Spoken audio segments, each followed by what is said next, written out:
So the way this will work is that basically I'll just give a quick presentation and then we can go in a circle and just have a chat.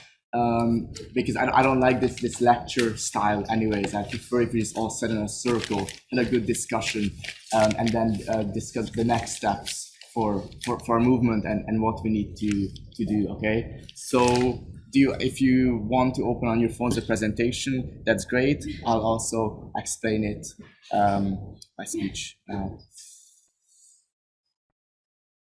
All right. You want to connect the mic? I think the mic is fine. I think everyone can hear. Right. Yeah. That's good. Okay. So yeah, the agenda. So we'll discuss the Constitution of Students for Change, which I have actually printed right here. If you want to take a look at it. Basically, the main points are that we are a Marxist anarchist organization, big United Front, but we work together with students and left-leaning organizations, right, to make change. So this is our constitution here. You can pass it around if you would like. Then we're gonna discuss the how our demands are doing and how we should actually push for progress, which perspective we should apply for pushing for progress. And then we'll discuss, we'll have a little note on framing ourselves, whether we frame ourselves as consumers or whether we frame ourselves as students, because there's a big difference. And I think framing ourselves as consumers does sort of disempower ourselves. I'll read out a few bits of shocking data afterwards. And then I'll explain why we need a leftist analysis of the issues that we face. And then we'll discuss about unity with professors, auxiliary staff. So the people who work in the battery, for example, they have the same system affects them, but in a different way. And we need unity. We'll talk about unity's role in the climate crisis and what we can do. We'll talk about the exams. The exams are our big issue right now, very big issue. We'll talk about that, schools, the Phil and the Hist sexist culture, just for feedback, and what direct action we can take. So we can get started now. I've already discussed the Constitution. Now I would like to talk about the demands and what we've been doing. So we have asked for a meeting with the provost. We want everyone to be in the room. So that means the GSU, the SU, Students for Change, Trinity Renters Union, and the TCD face-to-face. So we want a big meeting with the provost. We have gotten no reply. So I don't think that at the moment, they're not taking us seriously, right? They're not taking students' demands seriously at all. They think we have no democratic mandate. But as I told the journalists over there, that they will take us seriously when we are the ones barging into their offices and occupying their offices and occupying their dining halls, right? And marching down a corner street. They will take us seriously then. The library has been reopened, and Linda Dole provided me a very useful piece of information about how at peak times there can be several weeks to see a counselor, that we already know that. And apparently there's been new funding given, but I asked how is this funding gonna be spent and whether it's actually is enough to actually improve waiting times at the counseling services. Our other demands, we have gotten absolutely no reply. We gotten some bureaucratic statements in an email that Linda Dole sent me, but apart from that. Now, however, this is the important part. So I read, Emmer, hi, I read on University Times, I read an article. This article was about basically how Linda Dole took a very conciliatory approach because she emailed me because she was there at the protest. And I just want to say that there is a very liberal individualistic approach to see how things can be made. Because even though Linda Dole was there, it practically makes no difference whether she's there, because it's an institutional institution. Trinity is a for-profit institution, and she, even though she's straight, I'm sure a nice person, she wants to make things she can because she's limited by the institution. So I just want to note that that form of approach is misleading.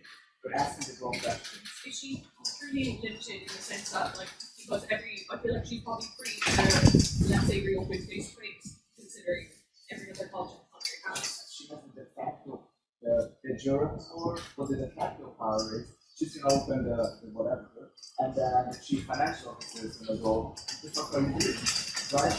And that sort of power is limited. That is why she actually cannot make those changes. You have to force her hand. You have to say, well, Linda Dole has to go back to her team. And she has to say, just sorry, the students are told us this is the only thing you can.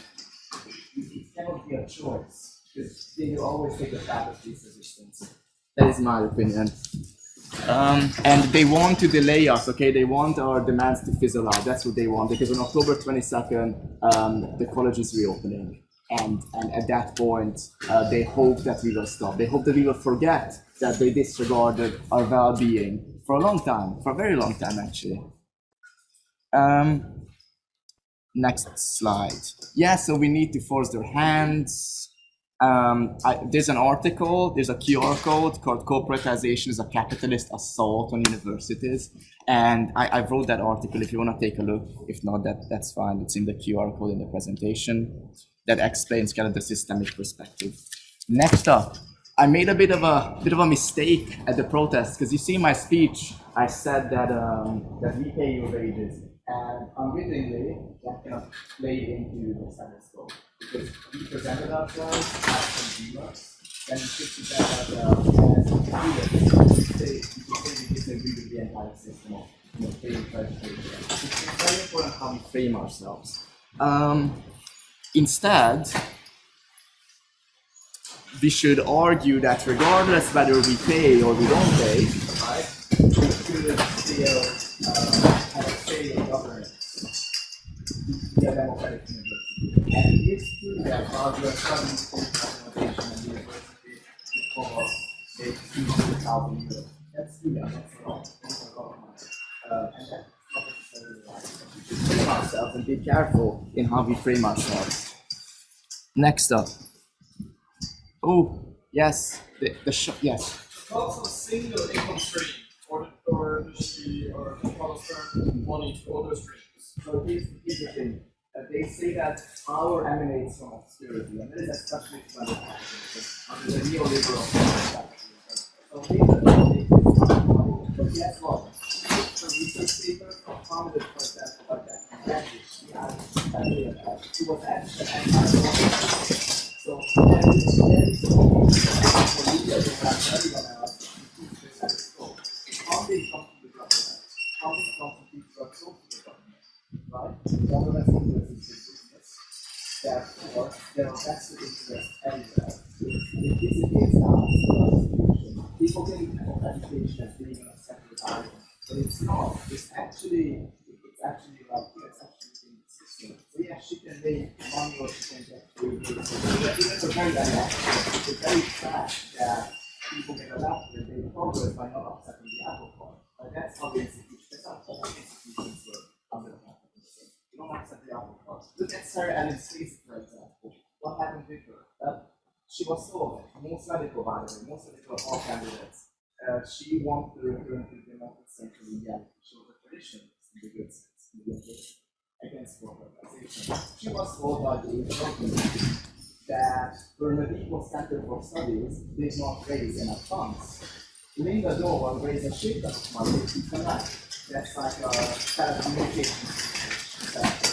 That center is funded by that incentive, for example, like 4 other industrial partners, right? So community is always making a conscious choice to invest. Because they buy and reading that again with a point, they're saying, we are okay that you are an anti-abortion campaigner. We are okay that you funded the Berkeley, that you gave the funding money for Berkeley, because Declan Gannon did that. He funded the Berkeley originally. Far right, he's a guy, anyways. In 2019-2020, Trinity had a strong balance sheet. They said that they have at least 200 million in cash. They have 800 million in reserves. They say today that they can't afford to pay us. Where is the data? Where is the data, right? You see, they have a deficit, but they have reserves, right? They have real estate properties. They have their endowment fund. Trinity accommodation increased by 2%, by the way. The data is announced that we need to make sure that there's executive accountability in the future for the union, because one thing they oppose is they just didn't. I don't know. I actually thought about I know why.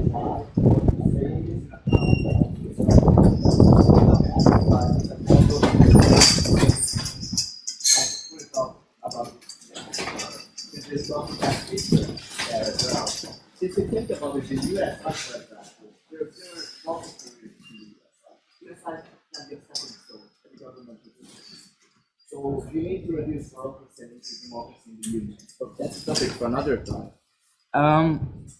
Yes, we contribute 163 million, the biggest single contributor to Trinity's budget.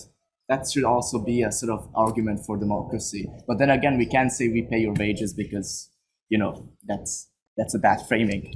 Oh yeah, Patrick Prendergast. At this point, I'm just ranting about things in Trinity because I'm mad about them. But he bought an apartment, the college bought an apartment for 2 million euros in 2017. He moved into it because there were construction works outside of Trinity. At the same time, they were still charging students the same rent. So lots of injustice all around. Anyways, there's also a picture of a student who asked to defer back in July, and she was told by the academic registry that actually most classes will be in person last year. That she can defer, but she was kind of promised that. That's also communication is very important, and it's lacking in Trinity. Yes. Now comes a very important part. This is about whether we look at these issues as interconnected or whether we look at them as basically problems. I'll just sit down here and do this. Okay.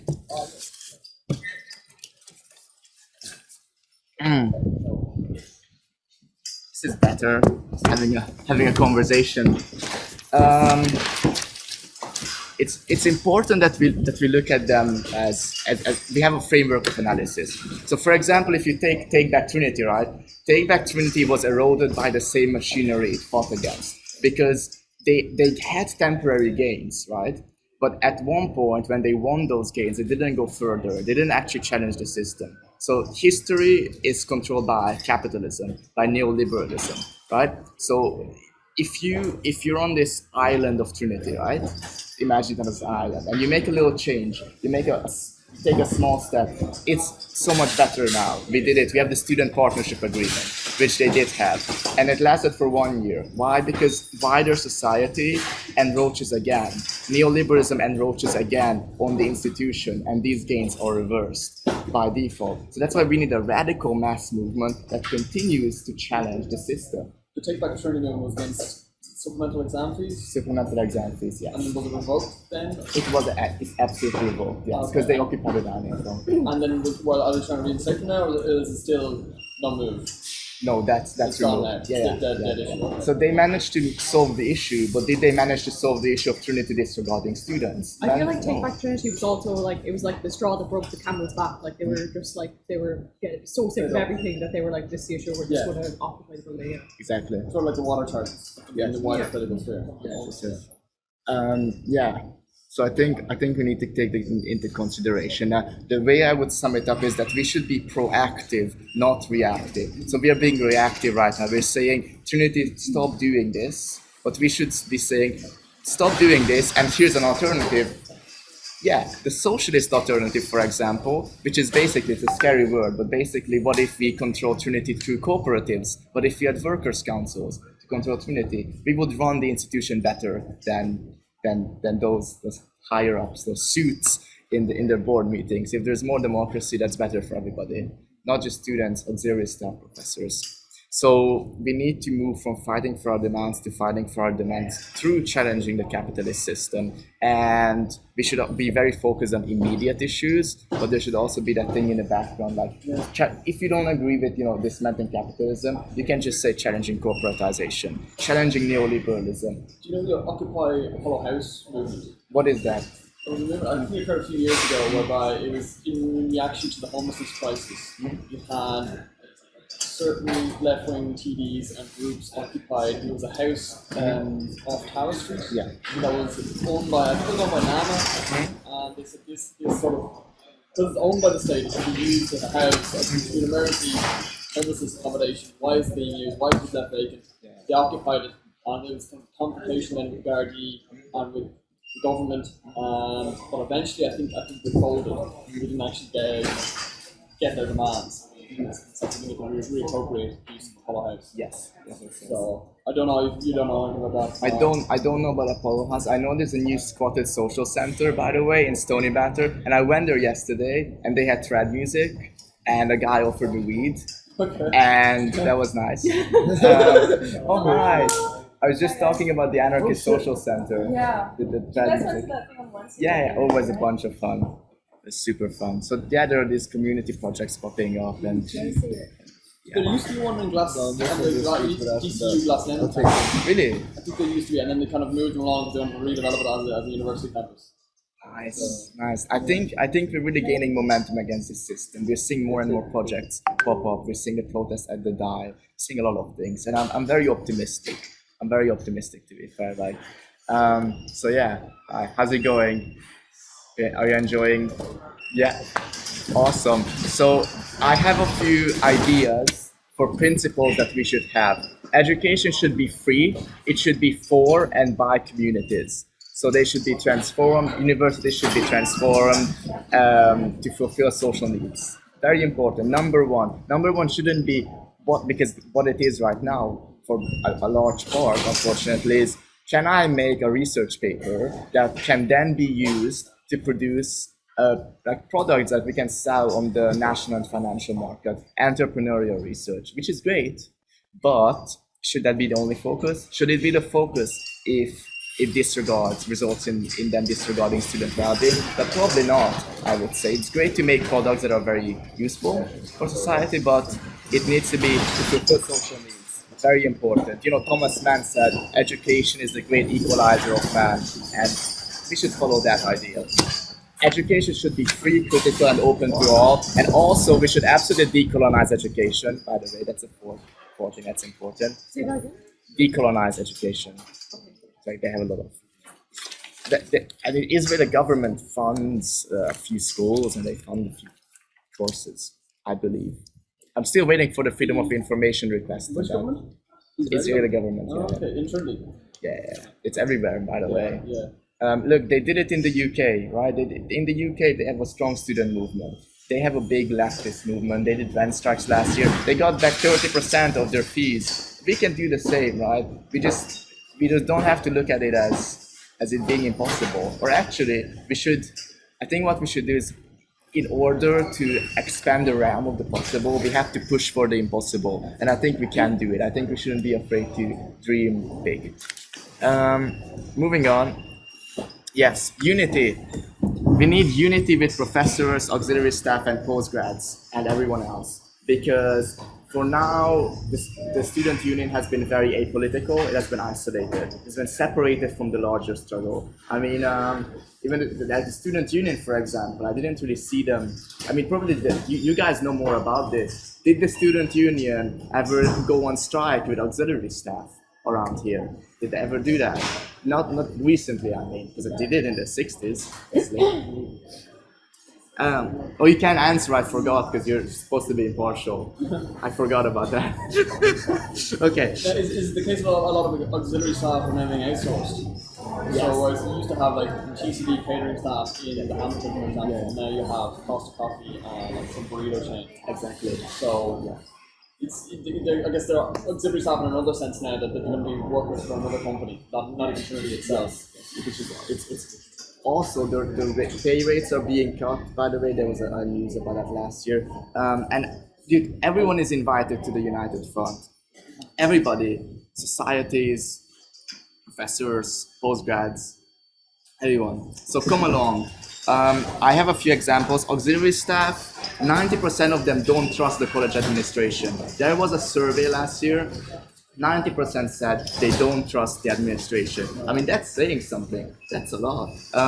And I mean, I read some of the letters that like IFUD and SICTU writes. not well publicized, but they're mad. I mean, they start their letters by saying like, "I would like to express my disgust with Trinity." That's how they acted at the trade union. So they're very mad, and hey, we need to give them support. Like, you need to support them. You need to support workers. And this thing that someone said here, that well, professors are using re-recorded lectures, and that's an issue.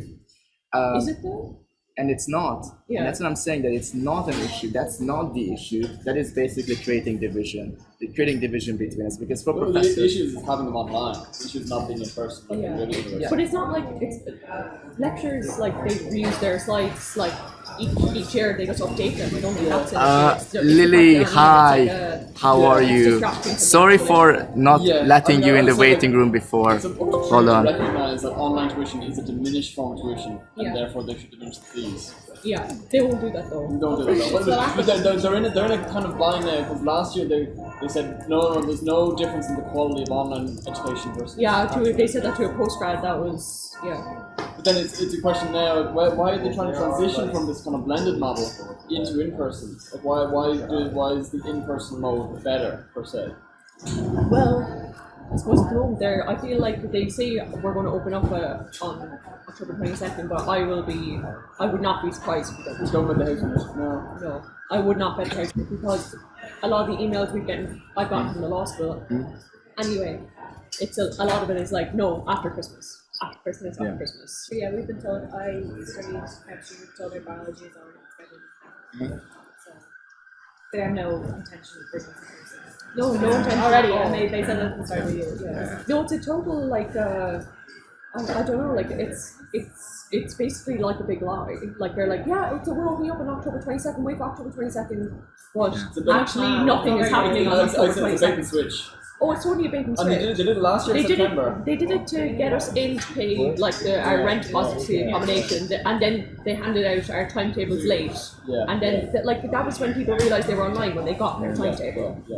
Like they did it last year in 2020, September 2020, and they did it again in January 2020. They did, yeah. Like And they kept saying, "Oh, it'll be all first year experience. It'll all be in person. You get everything." yeah. But then, as soon as it comes up to last week, then they pull the rope. Yeah, and then they kind of pipe behind. They're like, "Oh, well, this is what our public health experts said," and it's like they definitely said that a month ago as well. lads. Yeah. Although I do think there was some collusion between Mr. Harris and the universities. That they were sort of like, we'll have the in-person lectures, but then when it came to last week, then he said, "Oh no, sorry." I don't think like obviously I know people don't like or whatever, but like I feel like without Simon Harris pushing for that deal with the universities, a lot of places would still be online. Because my grandmother, she's a lecturer, and they thought they were going to be online because it suited them better. And then Harris came in, and he was like, "No, you're in person. Like you have to. Like this is like Lily Lily says from chat that dates are only guiding targets, never promises. Vouching on them for our lives will only ever deliver false hope. Yeah, absolutely. But we got I think most students did get the impression, right? Like if you're consistently being told, yeah, you'll have in person, you have an experience, you get this impression that you will actually get something. You get value for money. Yeah, you get value for money. Like obviously they can pick like about what they said exactly, but the general emergent impression amongst the student body was absolutely that we will get something, and we didn't. So. Yeah, like because all the if you look at emails or whatever, October 22nd, it's all of it says like if things are like in a positive trend regarding like infection rates, vaccination rates and stuff. So it's very dependent on if they perceive a negative trend.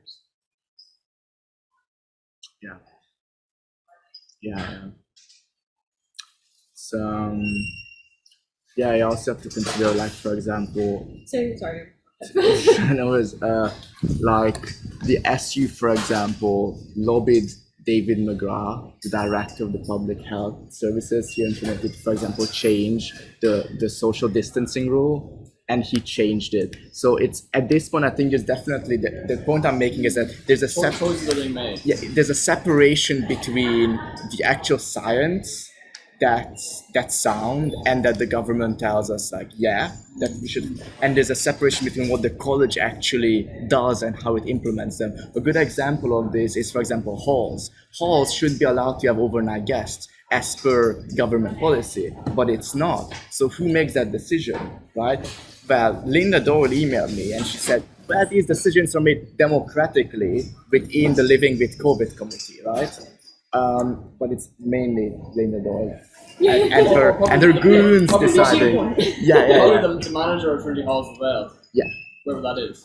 because he doesn't want to deal with parties, or Yeah, doesn't want more work. I But used to work in that's even the UCD case now with residences. like private accommodation. Like I live in private accommodation. There's no overnight guests, no parties. Yeah. No, I used to work for UCD residences, and just as it came in September, it was like a no guest policy. So I had to be there. Anytime security were aware of a gathering, I had to accompany security into the student apartments and say, sorry, if you're not a resident, you have to get out. Yeah. So it's not like I couldn't do it anymore.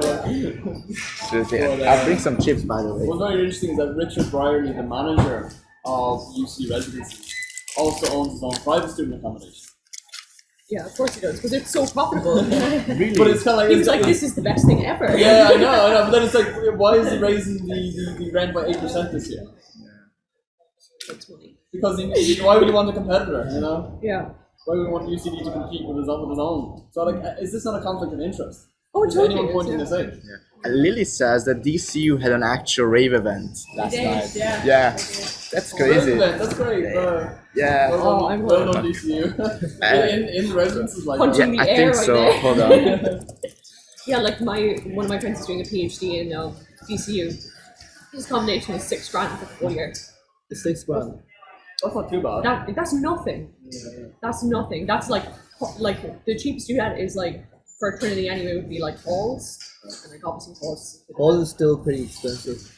What about the Not shared for bedroom? Dublin standards at all. Oh no, yeah, it could be. What about the shared bedroom in halls? How much Yeah, is that? Shared ones are pretty cheap. it's pretty cheap, but you're also in a shared room. Yeah. It's not great. It's not ideal. It's not ideal. But like two of my friends, they're Spanish, and obviously they got the old bait and switch. Yeah, come to Dublin because it's going to be in person. They got here, spend 10 grand Yeah. on a shared room Yeah. in private I accommodation. have a friend and who's didn't spend about a month here. Yeah. So, no. And yeah, What was interesting last year was that students who were renting private student accommodation, that pay like fee up front for 9 months. Yeah. You pay like 10 grand.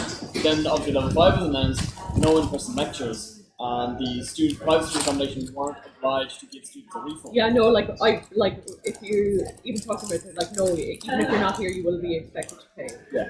Um, And I think that's why they brought in new legislation. yeah, Say Simon that Harris is it trying to has bring in be- legislation Every stopping year. Or say every month. the like full payment. Yes. You know, like that, like It has to be it should just monthly. be normal. Yeah, like Yeah.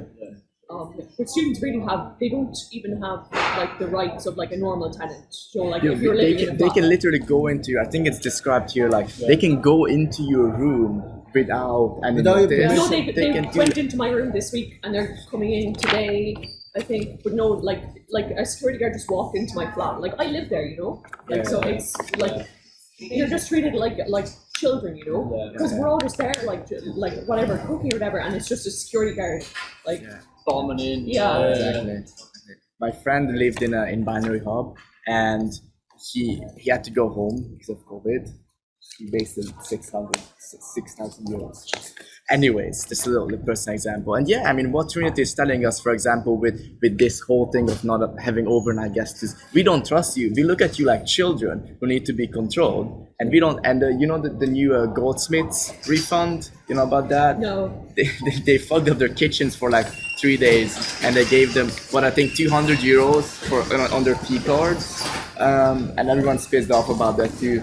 Oh, The kitchens didn't work. yeah, for like 2 days. hobs didn't have electricity or what? Yeah, they were like doing some electrical works. Oh, okay, yeah. It was, the new accommodation in UCD, the electricity including the bedroom doesn't work.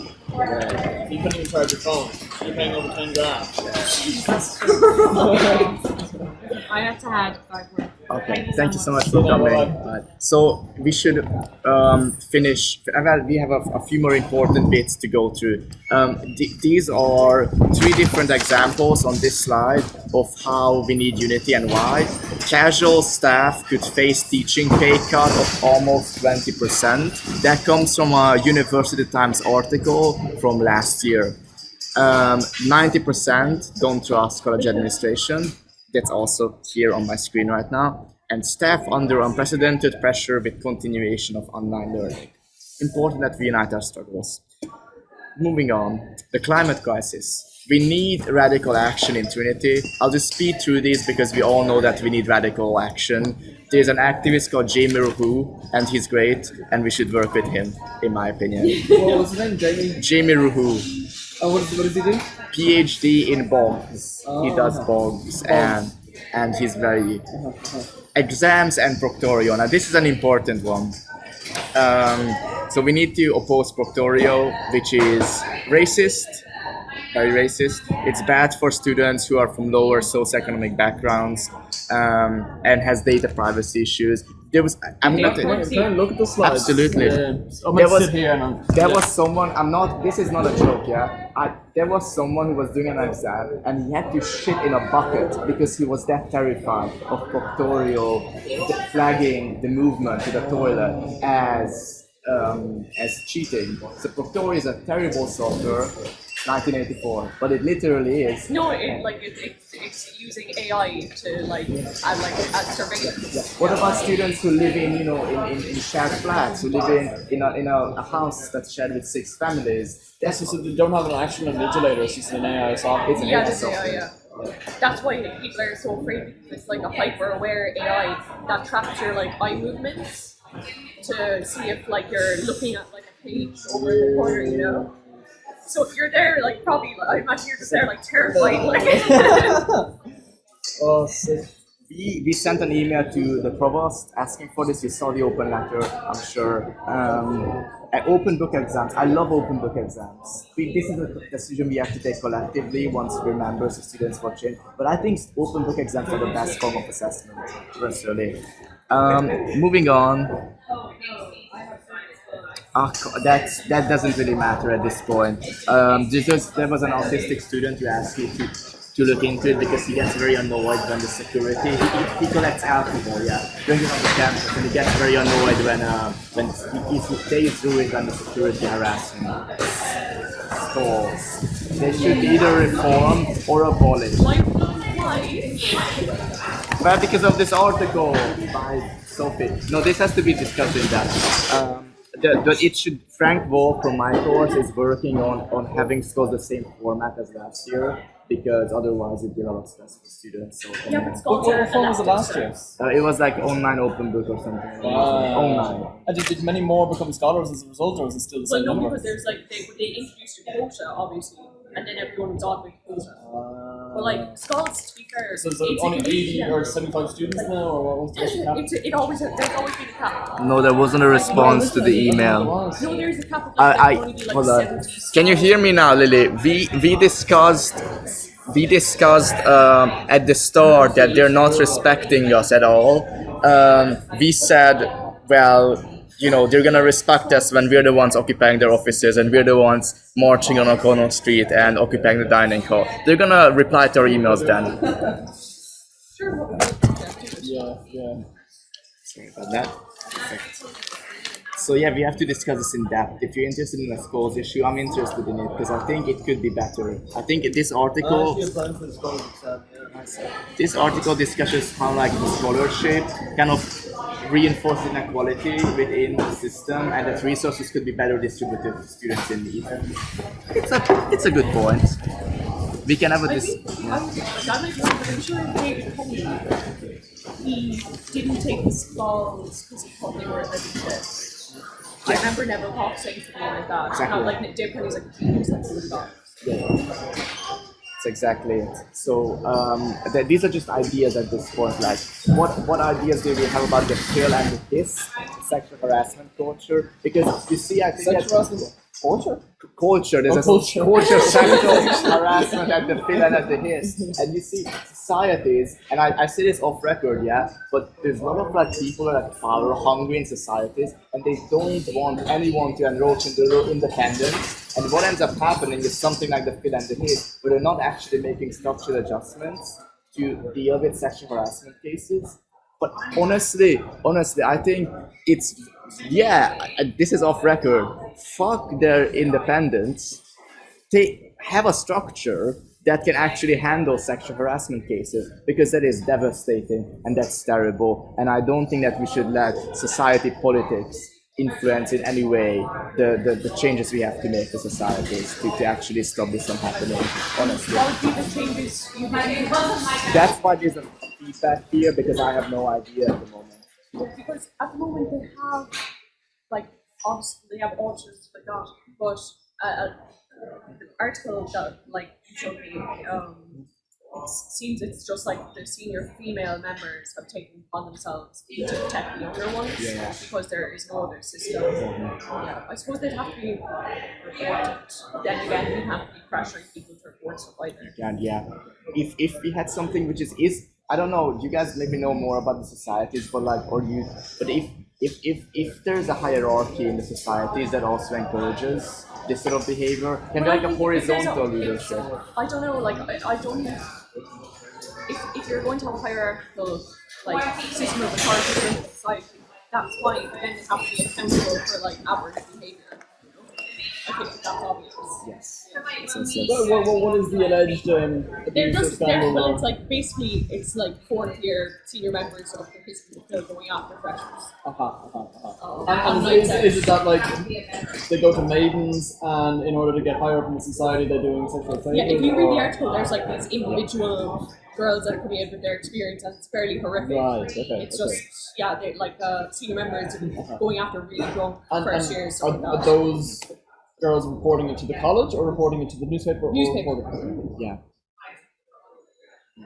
but have they reported to the junior dean or? Well, see, it's not like it's like a lot of it isn't necessarily illegal. It's just gross. If that Right, makes sense. okay. Which is difficult to prosecute because it's like sending a dick pic, for example. Yeah. That's very devastating to people who have talked to. It's devastating, but it's not it can be prosecuted. Like, what do you do in those I suppose cases? maybe social accountability, but that's difficult to enforce. You know? Very difficult. And obviously, like, punch a Nazi, right? But how is that gonna combat the issue of Nazism? Right, if you get what I mean. Like, that's the sort of issue, like, with social accountability, is that what are the structures? I always ask myself, what are the structures in place? And what is the systemic issue? What does it stand for? Okay, so Lily is saying two things. The one is that she's going for scolds because she was having financial difficulties Yeah. with and Susie doesn't help because there's administrative difficulties with that. So she's going for schools because to afford college. That's why that's why most people do scholars because you got like free college. Benefits from it, ways, and yeah. Females. Because apparently, like, I think it could be like definitely in a scholarship exam, but like Sophie made a convincing argument that often people who have financial difficulties don't get it. It's more geared towards the upper or middle classes. So I definitely think like absolutely it should be there for Lily says You could make like a quota for people under a specific level. I feel like there's the resources there. Yeah, something like that. that's a good idea because you see, then it should. Lily said it should be there for academic standard, not the easiest way to support your studies. I think that if you have a scholarship, we should have it, yes, for lower income people. I know it's a radical idea, but if you have it for Means tested. I don't know, I feel like you can do that without abolishing scholars. Like, I don't think the resources are better allocated, but I honestly think that she has the money to go easily. it's true. Yeah. I'll write this down so Like, hold I on. feel like I wouldn't go after skull students or people go, like, the assistant skulls because it's like people taking money away from other people would use it better. I think it's just Trinity. They're obliged to use skulls because of the tradition. I feel like they'd actually prefer not to. They want to get rid of it and save on cost, and then Yeah, they'd be like, because I feel like I have a lot of respect for skull students. Like they're hard exams, like, and they're like takes a great deal of intelligence to pull it off. So basically, there's a potential that you can push there, and that potential is that Trinity. You probably want to abolish schools because you don't want to pay all those students, and you can just say, reform it, and then something along those lines. So there's an opening there, maybe, or something along those lines. Okay, the schools is a big issue. You say that we can do both to work on this. Awesome. And then if you have any ideas about the culture, okay, escalation. Now, press and the media high. This is very important. We are discussing the escalation of our direct action. So apparently the postgraduates are very angry and they want to do a march and take it outside of Trinity. I would also like an occupation. We need to collectively agree on this with people. I would like an occupation of the dining hall at some point. So an occupation takes a lot of time to plan, and it also needs to be secret. Because if we say this is the date, then they'll log the dining hall for a month. We can't occupy the Book of Kells because that's literally considered treason. It's considered treason by the Irish state. Okay, no. Don't do that. Not do that. Oh, Lily is very much in favor of those ideas. So she says yes. We need to remind college, even after the 22nd, when they think that our demands will fizzle out. We need to remind them that we exist. Right, we need to be there and inconvenience them. Oh, Giselle, how are you doing? Welcome. We're just talking about the escalation of the protests. How are you? I'm gonna get a glass. Yeah, absolutely. Do you want some water?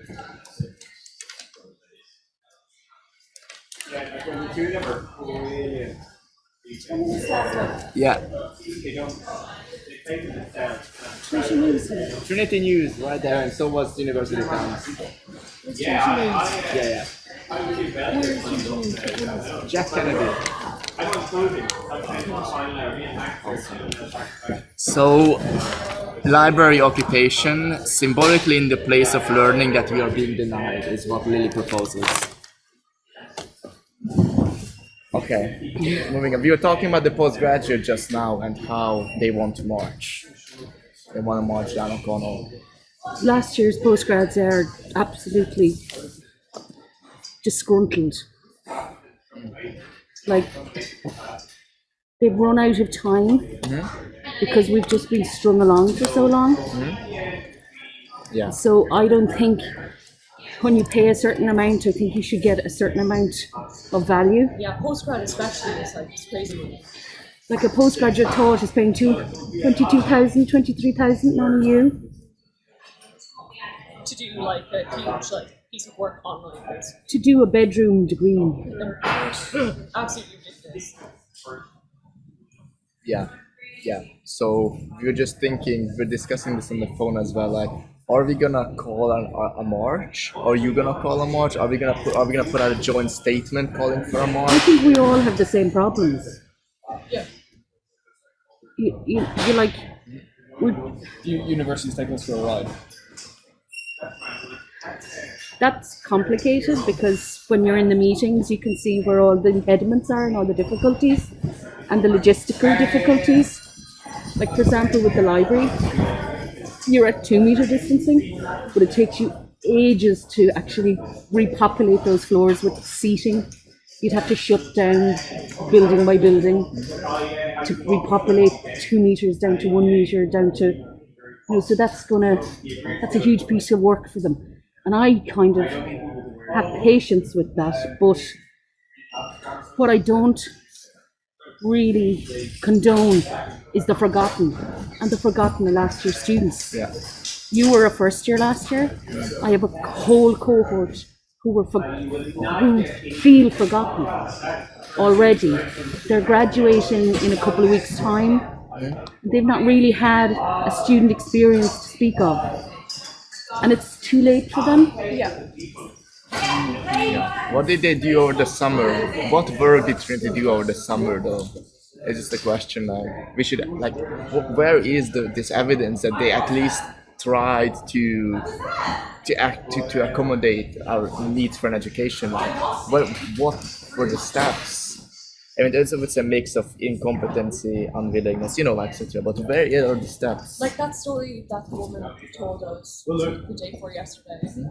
The woman that was doing her Master's of Education, and she unfortunately was diagnosed with cancer, and was trying to sort of get in touch with like the dean, to sort things out, and was just like not taken care of at all, just ignored.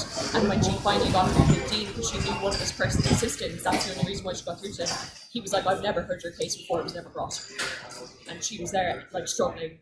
She had cancer, like. And there was just like no care given to her at all. You think you were in a Kafka novel, like, Yeah. Just layers of bureaucracy, like there's no like. Well, we do, experience a shutdown over the summer. Postgrads, from my experience, go and do their dissertations, concentrate on their piece of research. You have, is it fourth years do their capstone? Do their capstone? Is it the fun, like the big project? Yeah, that's when we do it.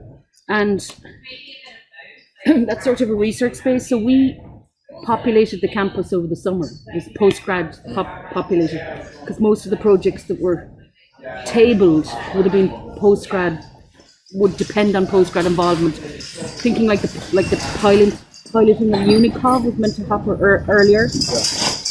Just with the labs, but it took time to develop because it was a national project.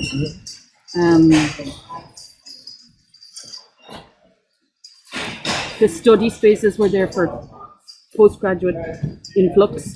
The business school was open for postgraduate study. But that's an auxiliary and a complementary and a very, like, we're very grateful, extremely grateful for that space, because without it we would have had nothing at all. But there's so many pieces missing from the postgraduate puzzle from last year. Teacher placements didn't happen. Natural sciences didn't go on field trips. I was in rooms fighting for people to be able to go abroad on trips that they paid for it. They just had to get refunds.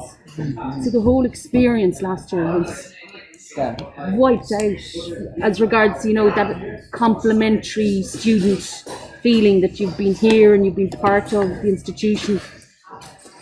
I mean, if a student looks back and is asked about last year, if we were, like, we've surveyed that population, and it's grim reading. Nothing that we experience, we take it for granted now, all of this. They didn't have events, they didn't have social outlets, the clubs couldn't operate. It was really grim, and I think they should be compensated. I still believe they should be compensated. So who's gonna mobilize them? And we will at the GSU. Nice. Let's do it. I mean, they're all coming in for graduation. When is that? November. They're coming in for graduation, we hand them flyers, or you talk to them, or we talk to them, and then we invite them for a rally. Get them to join, right? Join Students for Change. I think you need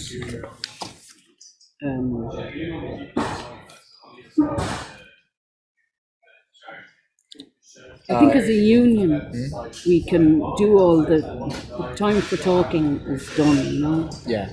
I'm like, I was in a room yesterday again trying to seek compensation for that loss. And it's like,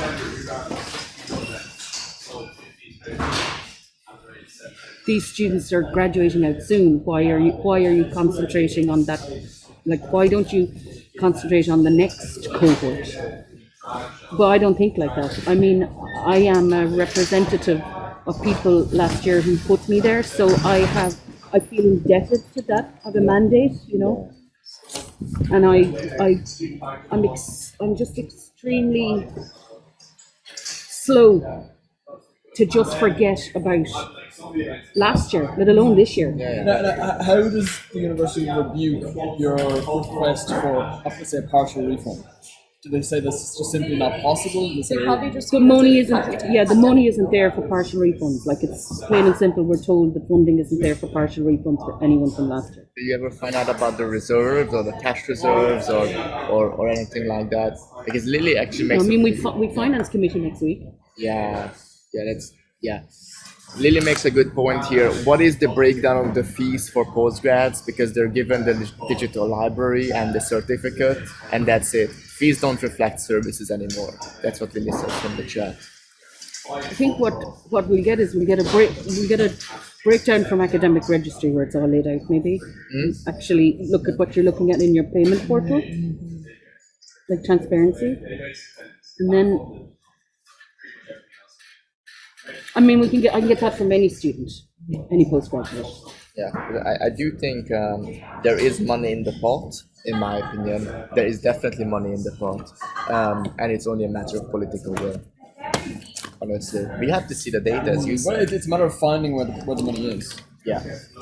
Where can we invest the money? Well, they have like something like 180 million in cash reserves. In 2019-2020, according to the data, they have 200 million cash and 800 million. That's total 800 million in reserves. 800 million in assets or 800 million in not liquid cash? It's like. But you know, 200 in liquid if they're cash. unwilling to actually put, monetary investment into, like these are our alumni. There will soon be, there are graduands. I'm wondering if anybody asks either themselves or their parents what was last year like. It's the truth is it was not a really nice experience. Shite. Everyone was it's the world's fault. But in saying that, I think it needs to be recognised.